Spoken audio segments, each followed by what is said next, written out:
Bon, la deuxième partie, avant de commencer la deuxième partie, je suis obligé de prendre les messages du chat parce que depuis le début de l'émission, il te chambre, Didier, sur la prononciation d'un joueur.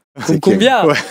C'est reparti et du coup, à un moment donné, j'ai été obligé de sourire. Il y en a un qui m'a cramé à l'écran, donc j'étais obligé de le dire. J'ai du mal, excusez-moi. J'ai aussi dans ma tête que je me souviens. Puis c'est vrai que voilà, pour les fidèles du Talk, on se l'est passé le petit extrait l'an dernier déjà. C'est vrai que tu nous as mis ça et puis bien sûr, on rassure du coup tout le monde. Dès que l'OM est de retour en Coupe d'Europe, on se fera un tirage. Et le tirage, on fait venir Didier en plateau, qui nous prononce chaque Tardonnais, tout ça. Ah oui, tu viendras nous prononcer tout le nom de toutes les équipes. Bon, en tout cas, vous voyez la deuxième partie, le meneur de jeu, le nouveau casse-tête pour Roberto De Zerbi, avec cette blessure de Valentine Carboni qui est tombée là vendredi soir, juste avant le week-end. Déjà, une petite question, est-ce que vous trouvez que il y a une mauvaise gestion de la part, peut-être pas de l'OM, mais de la part de l'Argentine d'avoir reconvoqué Carboni là-dessus? On parlait d'enchaînement des matchs tout à l'heure. Est-ce qu'il n'y a pas aussi une mauvaise gestion, sachant qu'il avait été blessé? Il arrive à l'OM blessé, il s'est blessé en sélection, et là, il s'est reblessé malheureusement. La gestion de ce cas, vous le jugez comment? Non, je pense vraiment là-dessus. Enfin, on peut chercher des causes ou autre, mais des fois, tu sais, un ligament croisé. En plus, c'est l'entraînement, quoi. Tant il reste ici, il se fait. Voilà, c'est à l'entraînement. Tant il reste ici, il se le fait. Ça arrive à beaucoup de joueurs. Après, le problème qu'on a, et malheureusement, ça ne dépend pas des clubs, ça dépend de la FIFA, c'est que l'employeur, c'est le club. Mais le problème, c'est que le joueur, il est dans l'obligation, même blessé, d'aller à l'Argentine, de se faire voir par un médecin. C'est lui qui va décider s'il peut s'entraîner ou pas. Tant qu'on ne changera pas encore ce fonctionnement au sein de la FIFA, où à un moment donné, le club, c'est lui qui paye, c'est lui qui dit non, il est blessé, je vous envoie ce qu'il a, et entre les médecins, ils peuvent discuter, et le mec se repose et il se fait soigner dans son club qui le rémunère. Parce qu'aujourd'hui, Valentin Carboni, on l'a perdu, mais on l'a perdu, et c'est des discussions qui vont être âpres, parce que il était en prêt là, non? C'était un prêt payé en plus d'1 million. Voilà, donc qui va payer là. Et oui, c'est pour ça que moi, c'est des situations qui me posent problème, parce que aujourd'hui, on n'écoute pas assez les clubs. Et je trouve que la personne qui doit donner son avis, c'est l'employeur. Et l'employeur, c'est l'Olympique de Marseille aujourd'hui. Et on perd un joueur. Voilà. Alors qu'on savait qu'il était blessé. Romain, est-ce que tu penses qu'on peut casser le prêt? Parce que là, c'est vraiment les débats qui sont autour de ça maintenant. Oui, je pense que c'est pas l'Olympique de Marseille qui va chercher à casser le prêt, c'est peut-être plus l'Inter de Milan qui va chercher à récupérer le joueur, qui va avoir la vue sur son opération, sur la suite des événements, parce qu'on sait très bien, et on l'a vu avec des cas différents, chaque cas est différent, chaque corps réagit différemment, mais tu as une blessure au genou, c'est bien que tu sois là, la clé justement, c'est de bosser avant de manière à ce que cette période-là d'immobilisation dure le moins longtemps possible, que tu puisses reprendre. Et c'est pour ça qu'il y a des joueurs, ils se font les croisés, tu les revois 6 mois après sur un terrain, il y en a, ça prend un peu plus de temps et compagnie. L'Inter, c'est leur joueur, ils ont envie, à mon avis, c'est plutôt l'Inter qui va casser le prêt, entre guillemets. Tiens, il y a un message de monsieur Zoé qui nous dit, il nous a rien montré, Carboni, depuis le début, mais ça veut dire surtout Harit a 0 concurrent jusqu'à la trêve. Est-ce que c'est ça la principale information finalement avec cette blessure de Carboni, Bilal? Ouais, il a quand même dans la tête du coach, il y a Koné qui peut jouer aussi à ce poste-là, qui est blessé pour l'instant. Qui est blessé, mais qui va aussi probablement revenir. La question, c'est le nouveau casse-tête. En fait, c'est pas un nouveau, c'est qu'il est déjà depuis le début de saison. C'est-à-dire que même moi, quand je regarde les matchs de l'OM, ce poste-là, c'est même pas un meneur de jeu. Il n'y a pas d'influence depuis le début de saison, ou peu d'influence, hormis sur un match. Donc pour moi, le casse-tête dans le système de Zerbi, c'est enfin à quoi il te sert ce joueur-là dans le cœur du jeu, parce qu'il touche très peu de ballons, et que ce soit Harit, que ce soit Carboni, que ce soit Koné, à chaque fois je les ai vus rentrer, je dis mais il y a quelque chose qui me gêne, tu vois. On dirait qu'il se marche dessus avec l'attaquant. Je suis d'accord. Et son vrai casse-tête, c'est qu'est-ce que je fais maintenant avec ce système-là? Et avec quel joueur j'ai sous la main, sachant qu'Harit, si tu l'attends Harit d'être dans la dernière passe, d'être influent, d'avoir un gros volume de jeu, pour moi, il te trompe. Il va le faire sur un match. Je suis d'accord. Est-ce que la solution, du coup, c'est peut-être pas de changer de système? Moi, j'avais pensé aussi à peut-être un 4-3-3, parce que c'est un système qu'il avait connu aussi à ses débuts en Italie, il me semble, Roberto De Zerbi, avec, pour le coup, Adrien Rabiot, et tu parlais de Koné qui serait plus dans son poste justement de milieu relayeur. Je sais pas Et si tu mettrais Højbjerg Højbjerg, en ouais. 6-6. Ça, je trouve ça bien. Après, ça mérite de s'accorder, notamment dans on va dire dans le coulissement des joueurs, notamment quand il y a une action côté gauche, tu vois, comment tu la prépares, comment le relayeur droit, entre guillemets, se positionne à ce moment-là. Parce que l'idée, c'est de mettre beaucoup de densité, par exemple, à un moment donné à gauche, pour laisser Greenwood tout seul à droite et que ça bascule d'un coup sur lui. Oui. Donc l'idée, c'est de voir comment se positionne ton relayeur droit à ce moment-là. Mais effectivement, c'est une belle piste. Des fois, sur le papier comme ça, on entend souvent, on n'a qu'à mettre Greenwood en numéro 10. Greenwood en numéro 10, mais c'est exactement ce que dit Bill. C'est-à-dire que quand tu ça, regardes tu les perds le qualités de Greenwood, je veux dire, par rapport à ce qui Encore cherche à faire le coach. Encore une fois, parce Aspirer, que jouer derrière, dans derrière l'axe, on va bien pouvoir te reprendre cette phrase. Eu égard à ce qui a été produit jusqu'à présent. Peut-être que De Zerbi va mettre en place un système avec Greenwood dans l'axe, mais ça sera différent, les responsabilités sont différentes. Mais mettre Greenwood aujourd'hui en 10 par rapport à ce qui est demandé, c'est peu ou prou mettre Højbjerg derrière à Strasbourg. C'est le même délire, c'est-à-dire que tu vas faire jouer un mec qui va pouvoir faire 2-3 trucs parce que c'est un footballeur, mais tu le perds sur ses qualités fortes en fait, et qui est sur son côté droit. Parce que là, tu vas le faire venir pour qu'il lance des ballons, mais Greenwood, il n'est pas à lancer des ballons, il est à être à la réception des ballons lancés pour provoquer en un contre un. C'est là que c'est problématique. J'ai envie de soulever un truc, peut-être que je vais dire une bêtise. On n'a pas des jeunes à l'Olympique de Marseille, nous? Ah ben justement, il y en a beaucoup qui en parlent dans le chat, donc bravo On n'en a Didier. pas, nous, un peu, qui a pu, on peut donner une chance. On a gagné la Gambardella. L'année dernière, les petits que j'ai vu jouer, moi, quand on avait des difficultés d'effectifs, ils ont répondu présent. On a la chance d'avoir Jean-Pierre Papin qui entraîne la National 3, ils font des résultats. Je ne comprends pas pourquoi on s'embête, quoi. Je veux dire, à un moment donné, on a bien un joueur qui peut-être, je dis bien peut-être, au pied levé, parce que ça ne sera pas un titulaire, on est bien d'accord. Mais on parle de remplacer Carboni. Voilà, Carboni ne jouait Il pas. jouait pas. Même si De De Zerbi voulait quand même l'installer, Carboni, je pense. Ouais, Installe mais un pour le jeune. moment, il n'était pas installé. Donc, il n'est pas là. Moi, je dis, je suis Marseillais, je suis papa. Ma ville, c'est Marseille. J'ai eu la chance de côtoyer des bons petits joueurs de Marseille à qui on n'a pas donné la chance. Putain de merde, mais qu'est-ce qu'on attend, quoi? On attend quoi? Mais On va aller chercher encore des joueurs à J'ai droite, envie à de te gauche. dire, surtout à ce poste-là. Oui. C'est-à-dire que tu me dis lancer un jeune au poste de gardien, je vais te dire compliqué.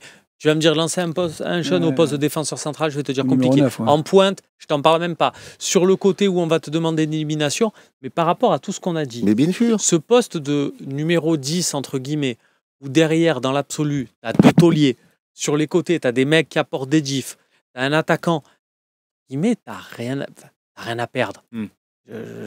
J'exagère, tu as toujours à perdre et on va pas. Si tu me mets moi, ça va se voir, on est d'accord. Non, mais L'idée, au pied plus jeune, en levé, plus, au toi. pied levé. C'est le Demain, problème. tu le fais rentrer un quart d'heure, le petit. Quart d'heure, l'équipe, elle est en place, elle est solide, elle est costaud, tu rentres, tu Ce mets qu'on le avait score, vu à le Brest, drame. en fait. Voilà. Mais Avec Sternal. à Brest, voilà, exactement. Sternal est rentré, je me souviens, commentaire d'après, ouais, Sternal, il a eu une occasion, il a raté. Oui. Et alors mais rate des choses. Et vous croyez que Akliouche et compagnie, quand ils ont démarré à Monaco, ils ont démarré un match par un triplé? C'est ça, l'ancien. Et on peut avoir ce luxe-là. Là, tu parles de Brest, on gagnait 5-1. Voilà. Quand il y a des circonstances, tu peux en On en lancer. revient à ce qu'a dit Bilal tout à l'heure. Est-ce que nous, Marseillais, on va donner le temps à ces jeunes-là de s'exprimer, au coach, tout ça? Nous, le problème à Marseille, c'est ça. C'est que quand je les écoute, moi, mais à Marseille, on n'en a pas la chance aux jeunes. Mais quand on la donne, vous les critiquez. Laissez le temps au temps. Ils ont 18 ans. Vous savez ce que c'est de rentrer jouer devant 60 000 personnes, la pression que tu peux avoir. Je veux dire par là qu'il faut leur donner la chance. Moi, je dis aujourd'hui, tout à l'heure, j'avais peur de dire une bêtise. Vous êtes d'accord avec moi? Il y en a des jeunes. Non, prenons les jeunes, lançons-les. Parce que surtout, en plus, c'est pas... parce que quand on dit ça, on nous dit, ouais, mais là, vous allez cramer des mecs de 16 ans, 17 ans, vous comprenez? On n'est pas en train de dire, installe-les et donne-lui 3 matchs, 3 fois 90 minutes. On est en train de parler de jeunes qui peuvent suppléer à Minarit en fin de match, qui peuvent machin. Et ça, tu prends tous les clubs du monde, ils rentrent maintenant, le football qui est le football aujourd'hui, ils rentrent à cet âge-là. Bien sûr. Alors après, c'est Hendrick, Real Madrid, c'est un crack, mais on parle du Real Madrid, nous on est l'Olympique de Marseille, à notre échelle, un Bacola, Un Désiré Doué. c'est vrai que Désiré Doué qui a été lancé entraîne. très tôt et qui a raté en plus beaucoup de matchs, Désiré Doué, mais pourtant on lui a laissé le temps. Après, la réalité, c'est que tous ces jeunes qui rentrent dans des gros clubs sont quand même des top jeunes qui sont suivis par toute l'Europe et qui sont déjà athlétiquement finis. C'est ça la réalité. C'est que tu vois un Désiré Doué, tu le regardes athlétiquement, tu te dis mais mec, mais ça fait combien il a le Désiré Doué? Oui, il a 16 ans. Hein. Il avait 17, il est rentré quand il rentre. Il a 16 ans quand il rentre. Du même, mais il est quand même, tu vois, athlétiquement. Oui. Je te dis, bon, là, si on parle de ce poste-là, donc là, je ne parle pas de Lafont, à un poste de milieu de terrain qui lui est déjà athlétiquement. Ou même Bacola. Même Barcola, voilà, Bacola aussi. Mais là, Enzo Sternal, c'est la seule petite. Un peu comme Maxime Lopez, qui avait aussi ce défaut-là quand il est arrivé, Maxime Lopez, c'est de se dire un poste aussi important parce que tu es dans la tête du supporter, tu es le meneur de jeu de l'Olympique de Marseille. On regarde quand même, tu as eu Dimitri Payet, tu vois, tu as eu des joueurs avec un grand talent en meneur de jeu. Il va avoir une attention, une focus sur lui important. Il a du talent. On l'a vu avec les jeunes, mais le step entre jeunes et au niveau, et comme tu dis, le supporter de l'OM, il s'en fout de ça. C'est ça qui me pose problème. C'est pour ça que...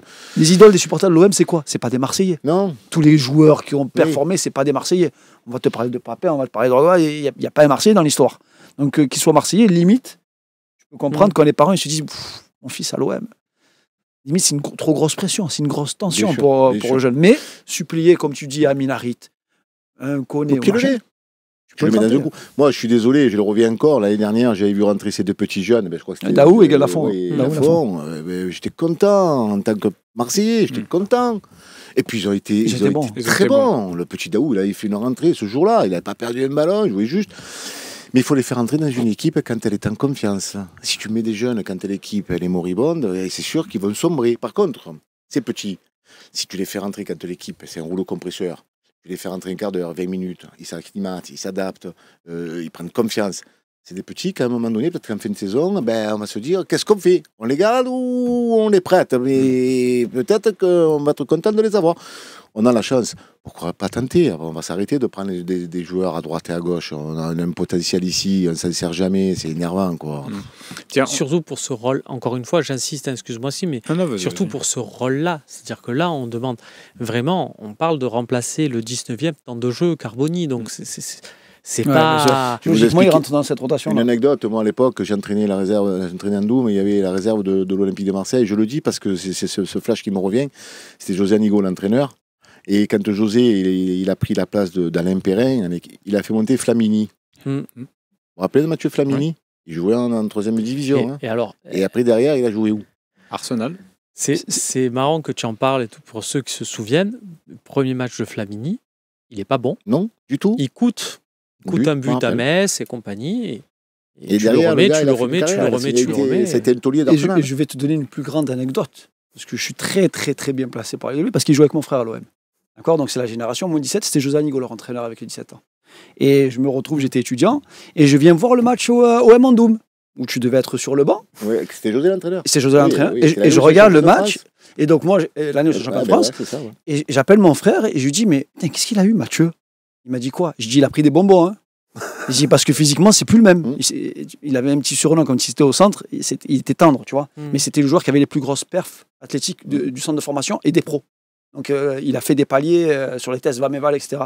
Et je regarde le match, je dis putain, il a explosé physiquement, il n'a pas peur, il va au contact, il est dur. Et ce match-là, en Doum, vous aviez fait mal aux jeunes de l'OM. Et je dis, il n'y avait que Mathieu Flamini. Je dis, punaise. Et on appelle, à l'époque, il y avait Laurent Merlin. Et j'ai dit, qu'est-ce qui s'est passé? Il m'a dit, il est revenu l'été, il s'est transformé physiquement. En un été, tu regardes les cuisses, je dis, putain, il a doublé, il était fin, tu vois. C'était un mec qui courait beaucoup. Et en fait, Anigo, il a dû se dire, attends, contre Andoum, il est parti à la guerre. Alors, c'était la guerre, les matchs, à Andoum. C'était des vrais classicos. C'est du OM Paris avec des vrais tacs, tu vois. On a discuté un peu avant l'antenne, il nous a raconté un petit peu sa philosophie. Mais voilà, c'est des anecdotes. Il a saisi ça. Tu vois, voilà, à un moment donné, pourquoi on n'a pas un joueur que demain on va me faire une star et il sortira de Marseille? Mais si on ne les met pas, si on ne leur donne pas confiance, les petits partiront. Est-ce que vous ne pensez pas, là, on va clore un petit peu cette partie, mais vous ne pensez pas que cette année, justement, on a l'impression que ces jeunes sont un peu mieux intégrés, en tout cas? Complètement. Par rapport aux entraînements C'est pour ça qu'il faut franchir le gap qui montre un peu le bout de leur nez en Ligue 1. Même pas beaucoup, mais un petit peu. Je dis pas, mais que tu prennes un peu des minutes par-ci. Voilà, Sternal à Brest, c'était génial. De continuer un peu dans cette voie-là. Si tu insistes un peu sur une première saison, ne demande pas plus. Moi, je ne demande même pas une seule titularisation pour ces jeunes-là. c'est un peu par-ci, un peu par-là, mais à la fin, une fois que tu as réussi à te montrer, et on a toujours cet exemple-là, Lucas Perrin, que j'aime beaucoup dans sa trajectoire, qui n'était pas destiné à être... Quand il était en jeune à l'OM, à côté de lui, il y avait Boubacar Kamara. Je savais très bien que... je savais très bien qui allait devenir... Son lancement, c'est un concours de circonstances. Son lancement, c'est un concours de circonstances, de plusieurs d'ailleurs circonstances. Il y a le coach, il y a un joueur expérimenté qui aurait pu être derrière, qui a dit mais lancez le jeune et compagnie, Kevin Strootman. Enfin voilà, tu vois, tu as plusieurs facteurs. Mais une fois qu'il a montré le bout de son nez en Ligue 1, derrière, il a pu faire sa petite carrière. Aujourd'hui, il est à Hambourg. Voilà, c'est bien.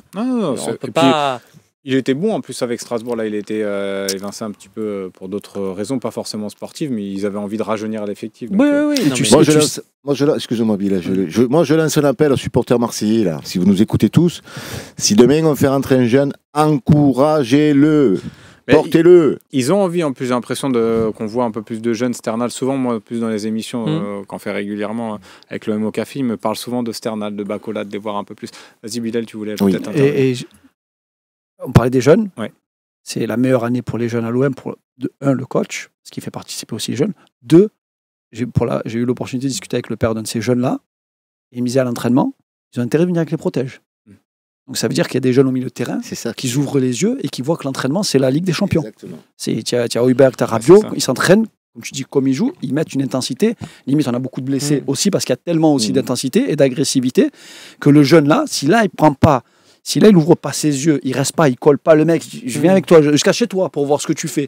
Comment tu as pu réussir comme ça? Si moi je veux réussir, je prends un Rabiot, je me mets à côté de toi. Je reste en non-stop avec toi. Ou Heuberg. Mais là, pour le coup, en plus, cette année, on a vraiment des joueurs qui peuvent les encadrer. Il y a des saisons où on a joueurs d'expérience, ces joueurs-là.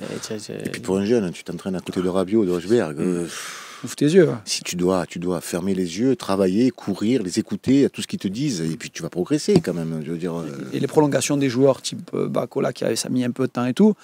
Il fallait aussi qu'il y ait des confirmations aussi de la part du club en se disant oui, je les intègre au groupe pro, mais il faut quand même qu'ils fassent partie intégrante du projet, comme Sternal. C'est pour ça qu'il prolonge après l'OM. Mais dans la discussion, il y a aussi surtout, si tu as une projection long terme sur un jeune qui a 16 ans ou 16 ans et demi, c'est de dire j'ai côtoyé De Zerbi, et au moment où il y a De Zerbi, j'ai des joueurs à mon poste qui sont des références mondiales. Donc si j'ai un peu de réflexion et je suis bien encadré, je me dis, je sais que la route, elle est en face de moi. Après, je la suis ou je la suis pas. Exactement. Mais je l'ai. Il y a un autre jeune aussi dont on a fait l'article ce matin, et puis j'ai interviewé Cordo, Bastien, qui m'en a parlé aussi, c'est Robinho Vaz. En train de crever l'écran un petit peu en National 3, donc c'est positif aussi qu'on ait des bons jeunes. Et il y avait Albiba qui t'a répondu, il y a Samir Nasri quand même qui a explosé chez nous et qui est devenu un peu une star et légende, je sais pas, mais une star. Oui, les frères Ayou. Mais par contre, si tu prends l'exemple de Samir Nasri, dès l'âge de 12 ans, au centre de formation, tout le monde savait qui était Samir Nasri. Oui. C'est pas un jeune qui a un potentiel, c'est ce qu'il faisait en jeune. Comme on n'a pas revu jusqu'à maintenant, moi je l'ai pas revu ce que faisait Samir Nasri. Tu sais, on a eu, tu me parles de Samir Nasri pour répondre à l'internaute. Il y en avait un qui s'appelait Ahmed Yayaoui. Oui. Alors à l'époque, Ahmed Yayaoui, il en avait un à chaque jambe de Samir Nasri. Sauf que ce qu'il disait Bilal là, à un moment donné, Samir Nasri a pris le chemin du travail. Ça veut dire avec le papa encadrer le truc, le travail. Et l'autre, il a pris l'autre chemin. Mais crois-moi, tu peux te renseigner. En talent, il n'y avait pas photo. Hein. Même, je crois qu'il avait des sélections. Il est champion d'Europe. Il est champion d'Europe. Moi, je l'ai eu sur la fin, parce qu'il était fada, mais je l'ai eu à Consola. Il venait s'entraîner. Après, on l'a perdu parce que c'était un fada. Il y avait un cerveau. Mais il avait un talent fou. C'est-à-dire, à un moment donné, à Consola, tu avais Elias Tagelmint. Oui, c'est pour ça que je suis devenu cheveux et toi, tu animais des séances avec ces deux. Mais c'était du pur deux ingénieurs. C'était du plaisir. C'est pour moi, c'est des garçons qui sont des petits Marseillais qui ont perdu. Je reviens Bilal. À un moment donné, quand on te donne la route à suivre, prends-la, quoi. Accompagne, écoute. C'est le conseil que je donne aux jeunes. Moi, aujourd'hui, le thème, c'est le meneur de jeu, nouveau casse-tête. Il n'y en a pas. Il y a des jeunes. On va les lancer. Et je pense que De Zerbi, il en est capable, parce que je sais que lui, il aime bien les jeunes. Voilà, accompagner. Et les supporters, par pitié, si on fait rentrer un jeune qui manque une passe, qui manque un but, encouragez-le. Ne lui coupez pas la tête. Vous avez entendu le message de oui. On a par contre un jeune qui a 21 ans, qui est attaquant de l'Olympique de Marseille, qui n'est pas encore une légende, c'est Eli Wahi. On va en parler dans la troisième partie.